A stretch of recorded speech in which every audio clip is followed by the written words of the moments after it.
Assalamu alaikum. My name is Allan Keislar, and I'm always thinking about Pakistan because Pakistan is not an ordinary place. And we're going to today discuss a very, very important issue about Pakistan, namely developing a constitutional framework for an Islamic welfare state in Pakistan. This is a very, very vital issue for all Pakistanis especially, and for the whole world actually. But I will show you first this book, Constitutional Framework for an Islamic Welfare State in Pakistan by Owais Ahmed Ghani.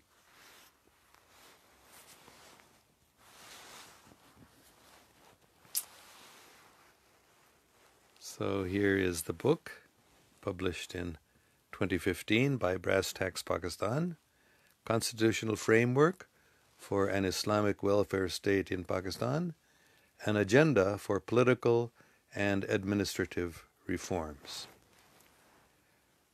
So, Owais Ahmed Ghani Sahib is a great Muslim, a great Pakistani, a great scholar, and a great diplomat, and we are going to look at this book. First, I'll begin by just reading well, this is the acknowledgement. All high praise is for Allah Almighty, who guides all those in His light who truly seek it. A debt of gratitude to BrassTacks, who designed the format of this book and took on the task. And the dedication is this book dedicated to the long-suffering but resilient Pakistani nation, who deserve better than what has been their lot till now at the hands of a corrupt political system. I don't know why we're not... Oh, there we go. It's not focusing. There we go. Ooh. Anyway, and this is what I wanted to read first.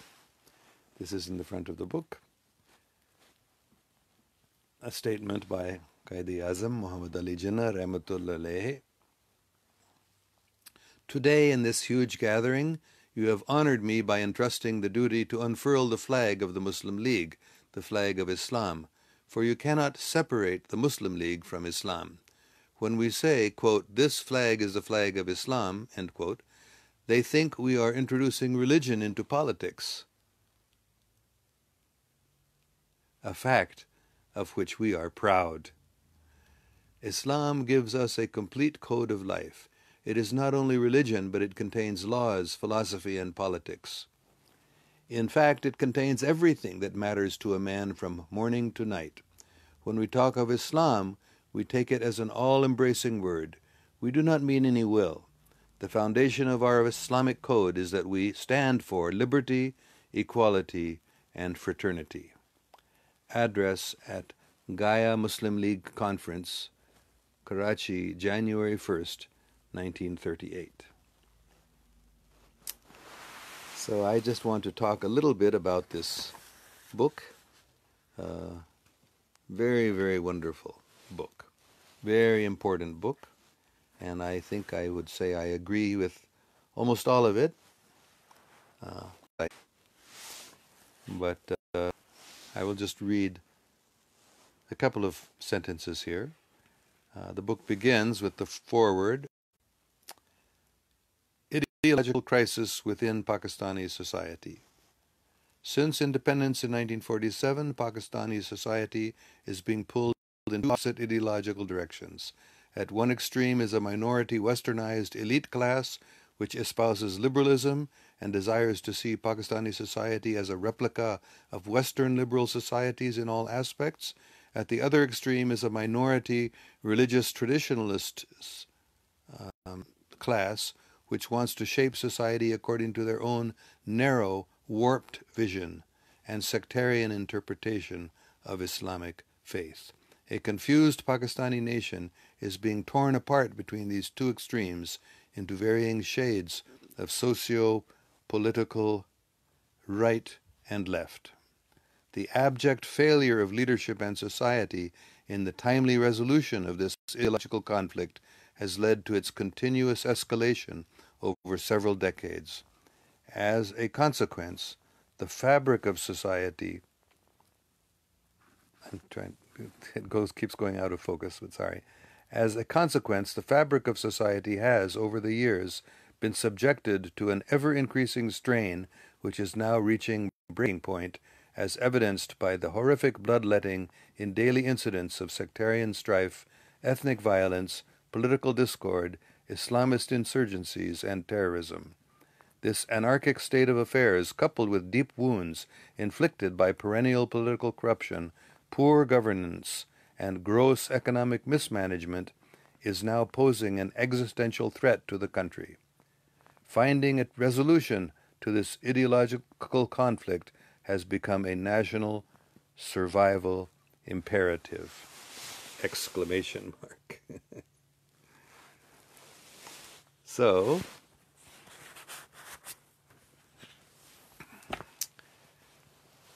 we are very, very fortunate.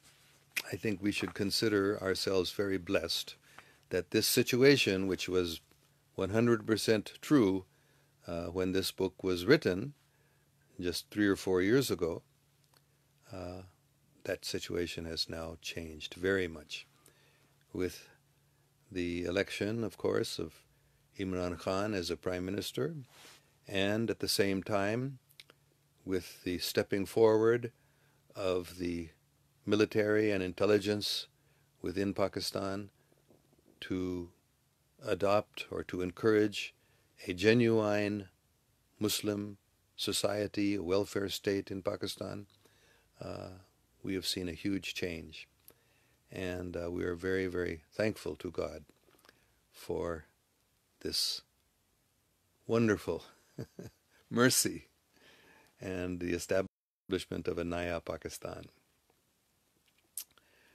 So, I'm just going to summarize a couple of this book's main points and mention 1 or 2 differences I have with it, and then I will open it up for discussion and see what questions people have. I think the main point this book is making, as we've already said, is that due to the incredible corruption within Pakistani leadership, formerly, Pakistan had reached a point of practically failing, a failed state, as they say.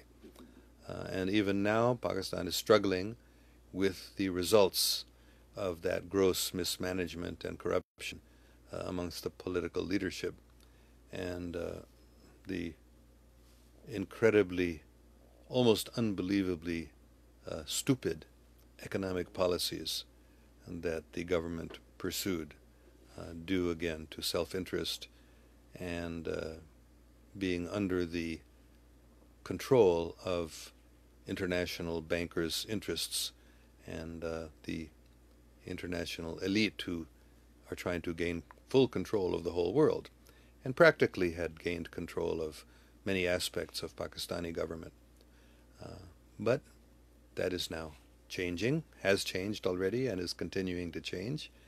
And let us point out just a couple of the essential points that Mr. Ghani, somebody just asked, I saw the comment, who wrote this.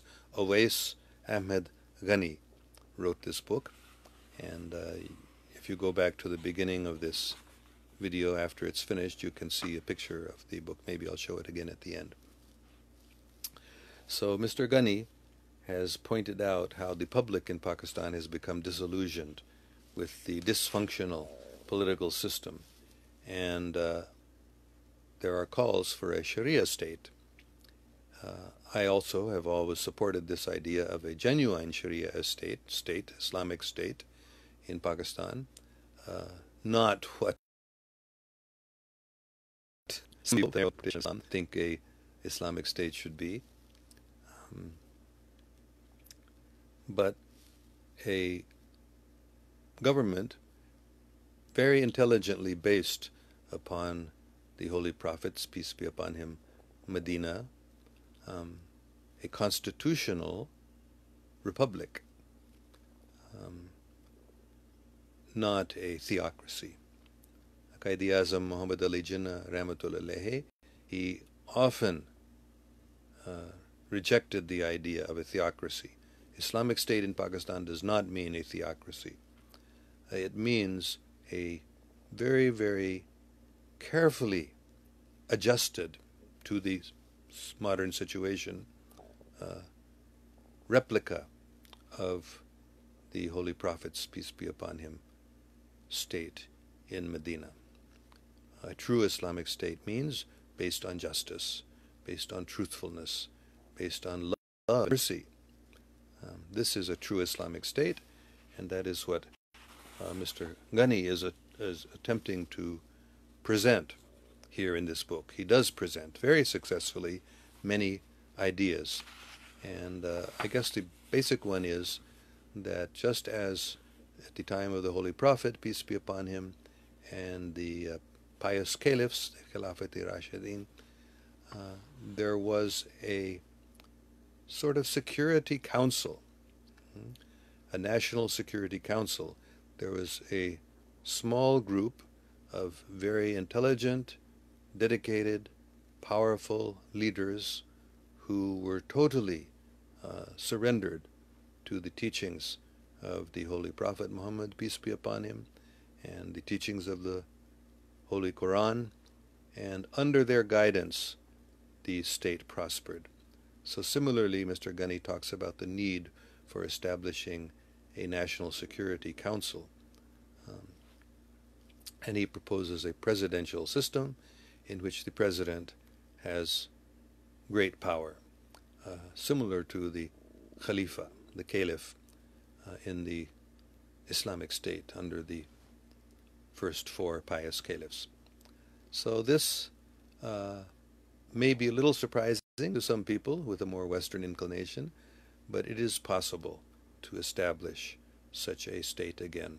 It is possible because there are, believe it or not, there are some very wonderful, intelligent, dedicated, and strong personalities in Pakistan today who can be the members of this National Security Council.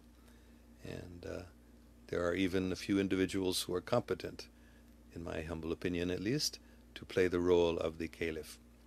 So, or the president is the term that Mr. Ghani uses. So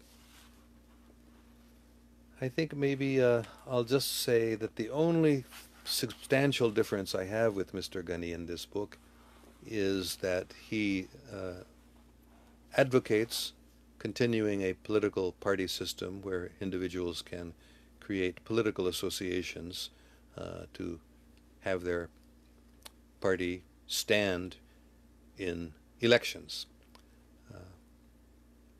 There was no such system in Medina, of course. They didn't have political parties. So I would propose that there should be a system in which there are elections. The Islamic system also is based on elections, although not everybody. But in the modern day and age, there should be some system of elections by a large, very large, probably most of the population, at least above a certain age. And but those elections should not be based on political parties. There should not be political campaigning. There should be only prayerful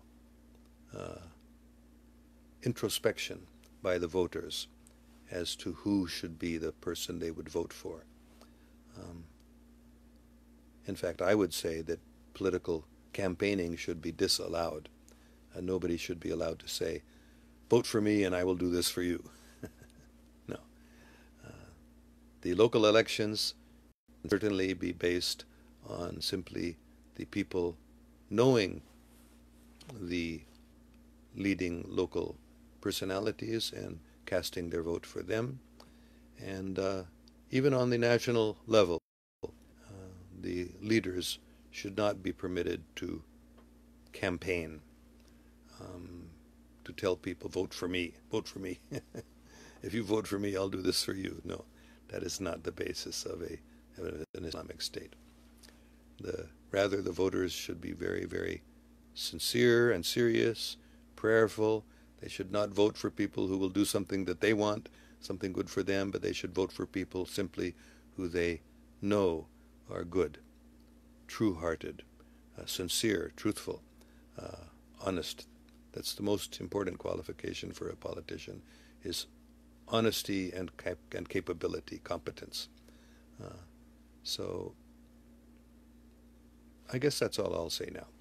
I will just show this book again and then see what sort of comments we have. So here is the cover of the book.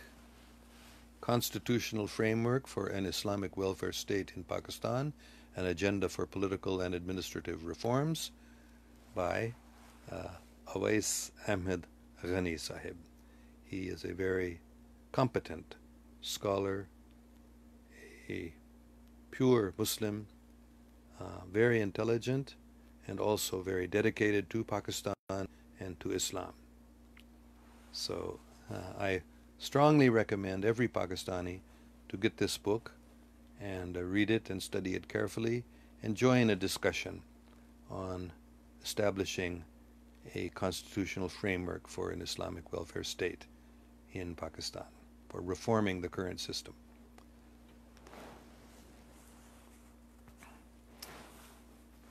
Okay, let me see what comments we have. Now, unfortunately, I've seen this happen before. Facebook does not allow me to go back to the earliest comments. I can only go back to a certain place, so I'm sorry I can't go all the way back. Maybe I will miss some of the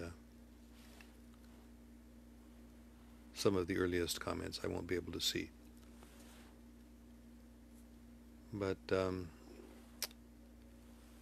here's a question by Babar Ahmed Khan. But which sort of Islam was he implying to? As Prime Minister Imran Khan has said recently, there's actually only one Islam. The Western press especially talks about radical Islam and fundamentalist Islam and talks about liberal Islam, but actually there's only one Islam, and that is the Islam of the Holy Prophet, peace be upon him. And actually that Islam is the identical, eternal religion that was taught also by Jesus Christ, Hazrat Isa alayhi salam, by Hazrat Musa alayhi salam, Moses, by all the great prophets, including, as I understand, Hazrat Buddha alayhi salam, Hazrat Ram alayhi salam, all the Eastern prophets who were not known in Arabia at the time of the Holy Prophet, peace be upon him, so they are not mentioned in the Holy Quran or in the Hadith traditions, but they are also genuine prophets of God. So that is Islam. It is the eternal religion of truth, love, peace, and of course surrender to God and prayer and glorification of Allah or God. So Babar Ahmed Khan asks, who wrote this book? So again I will repeat, Owais Ahmed Ghani Sahib. I met him actually and got the book from him, and I can't remember right now all the details of his life, but he served in many respectable positions within the government, and then some people didn't like him because he was very honest, would not go along with corrupt politicians, so he was sort of forced out of the limelight, you can say, that he was in. Very, very highly responsible positions. I don't actually remember them right now, but you can look him up, I'm sure. You can find him on the internet if you search, I would hope. I haven't done it myself, but you should be able to find some more information about him, and you will see. He is very, very highly respectable, extremely intelligent, as well as a very dedicated Muslim. So Owais Ahmed Ghani Sahib is the author of this book. Hussein Khamosh Taran says, Assalam alaikum janab. Alaikum salam ji. Ikram Yaqub says, secondly, how people in U.S. take Imran Khan's UN General Assembly, especially about Islamic phobia. Well, how do people in the U.S.? There are all sorts of people in the U.S., and I think most of them didn't even hear about it because it was not publicized as it should have been in the media in the United States and around the world. But I can say the few American people that I have discussed it with, some of them are extremely appreciative and even astonished at how expertly and concisely he could explain the Islamophobia that we have in the world today, as well as his very clear explanation of what's going on in Kashmir. So some people in the USA are highly appreciative of his talk. Most, I would say, since you just asked people, most I think did not even hear about it, very sadly. Let's see, Babar Ahmed Khan goes on, if there had any Holy Prophet Caliphate remained to live longer, they would have stayed Pakistani system by then.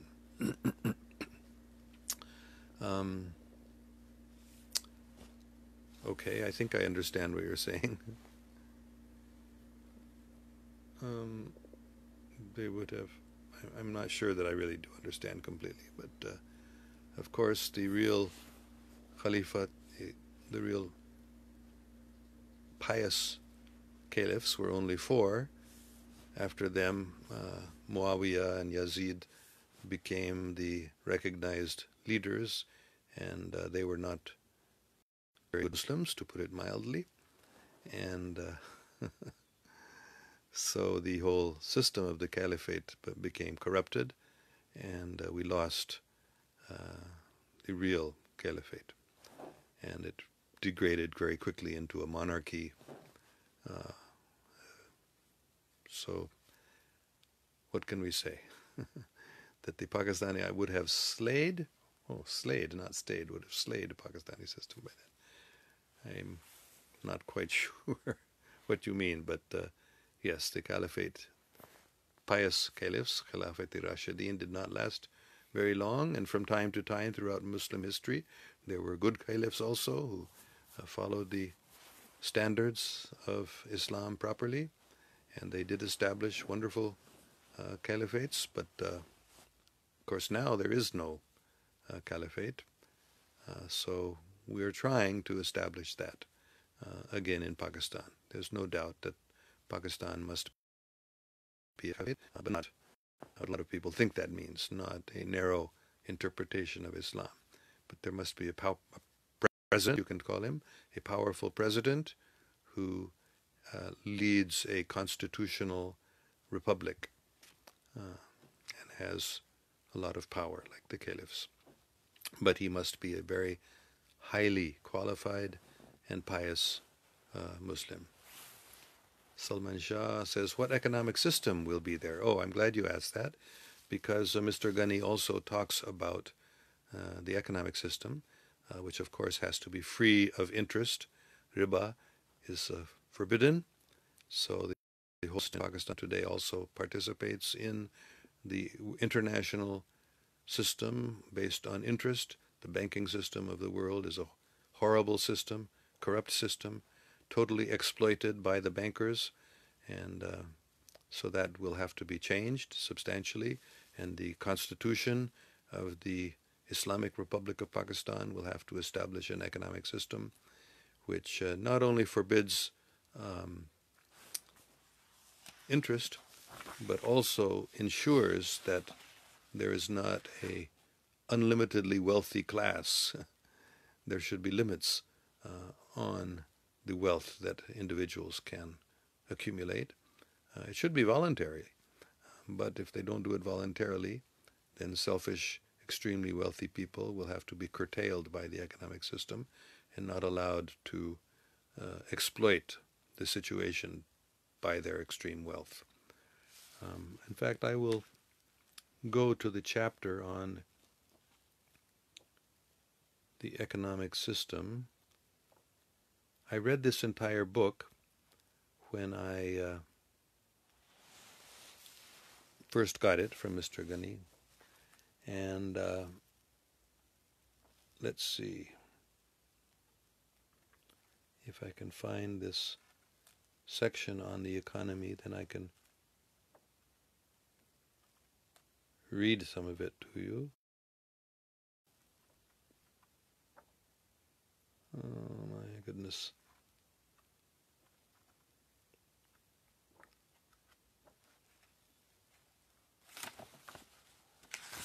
I was actually just looking at it earlier this morning.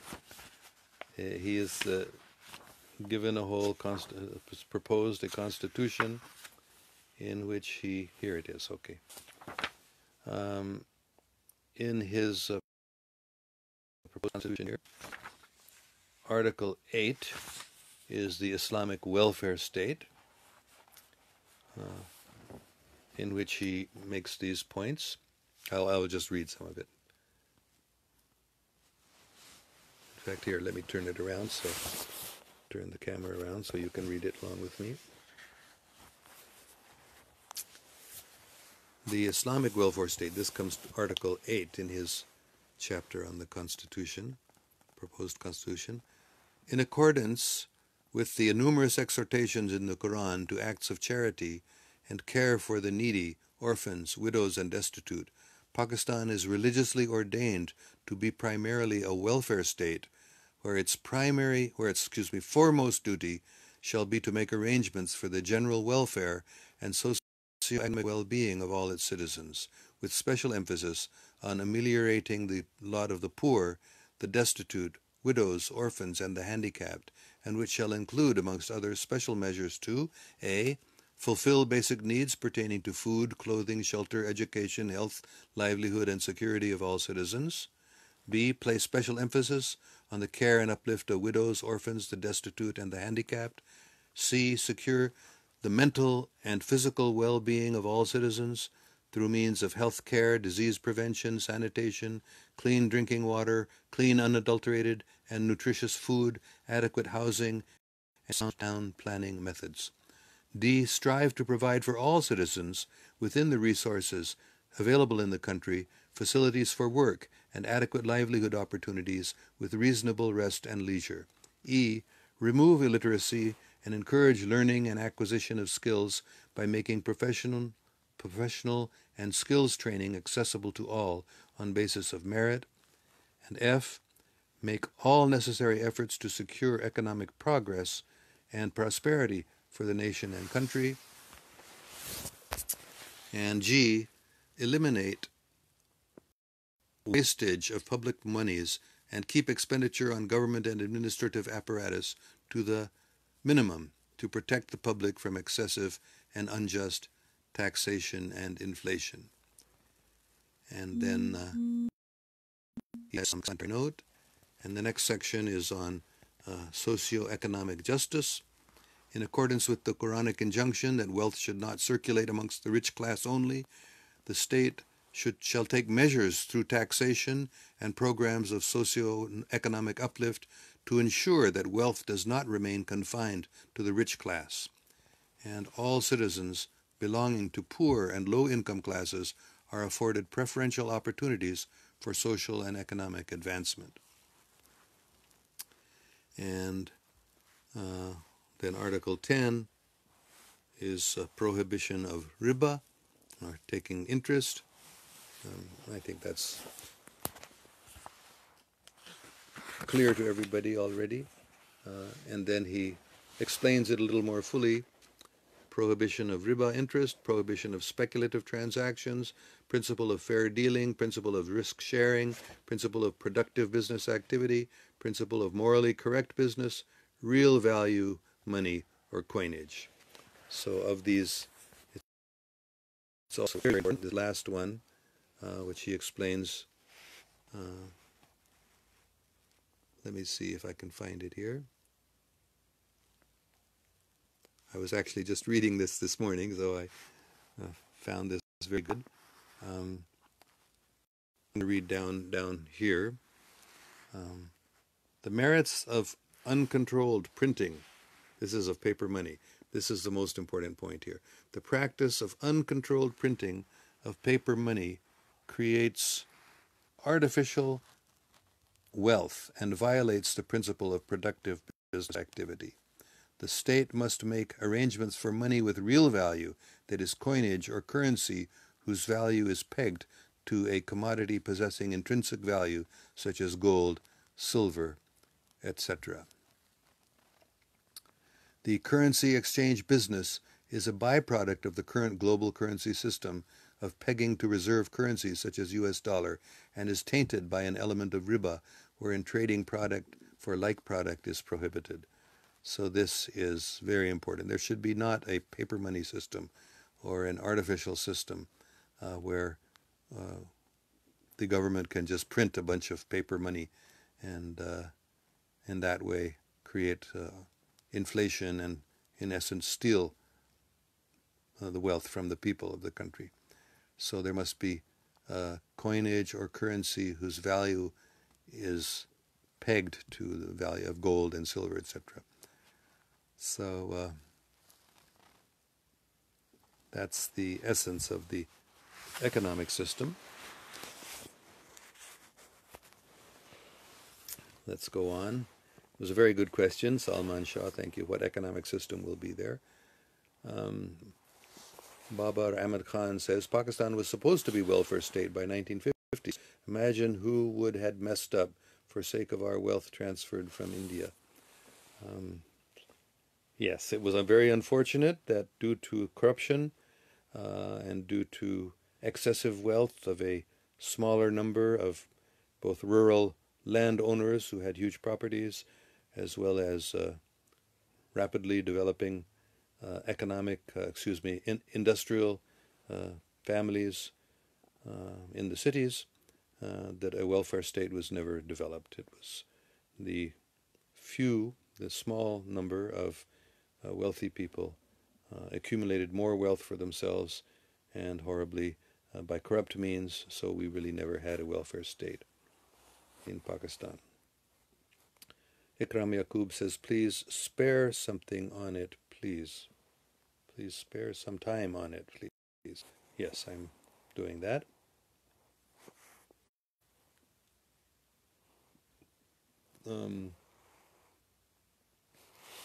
Murtaza Haider says, long live Pakistan Army. Yes, Pakistan Zindabad, Pakistan Fauj Zindabad. Ikram Yaqub says, you should meet with Imran Khan while visiting Pakistan. Inshallah, I would be very happy to meet with him. And I hope my good wife could also meet with his wife. And because she is also a very highly intelligent and spiritual person, and it's a wonderful development that Imran Khan himself, the Prime Minister of Pakistan, has accepted his wife, who is a great saint, as his spiritual guide, and that will make Pakistan a leader. And a combination of man and woman always makes leadership much, much better. So that's what I say when I say I would like to meet Imran Khan, and I hope that my good wife could come with me and visit with his wife, meet with his wife also. Okay, Babar Ahmed Khan says, this book is baseless evidence to win the case that Pakistan is welfare state. Things are set up on base of research and statistic.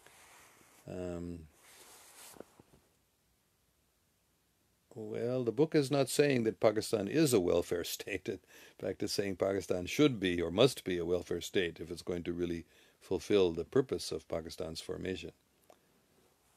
So, Salman Shah says, if this real value money can be brought in, most of the problems will be solved. There is a book named Rethinking Money by Bernard Littner. It is a must-read book on this topic. Okay, I'm not familiar with that book, but the principle that you're saying, yes, real value money must be brought in, because the present economic system allows the bankers especially and corrupt governments to literally create money out of nothing and then appropriate it as they like, and in essence steal. They're simply stealing money from the people by printing money at whims for their own benefit. All right, Salman Shah says, Babaji, you are pure love. Thanks for your effort and time. Okay, well, I think that's enough. I am going to conclude by requesting people to look at this book and please study it and engage in a conversation, join the conversation with how Pakistan can be established as a true Islamic welfare state. This is Constitutional Framework for an Islamic Welfare State in Pakistan by Owais, Ahmed, Ghani Sahib. Okay. Thank you all very much. Pakistan Zindabad. Allah Hafiz.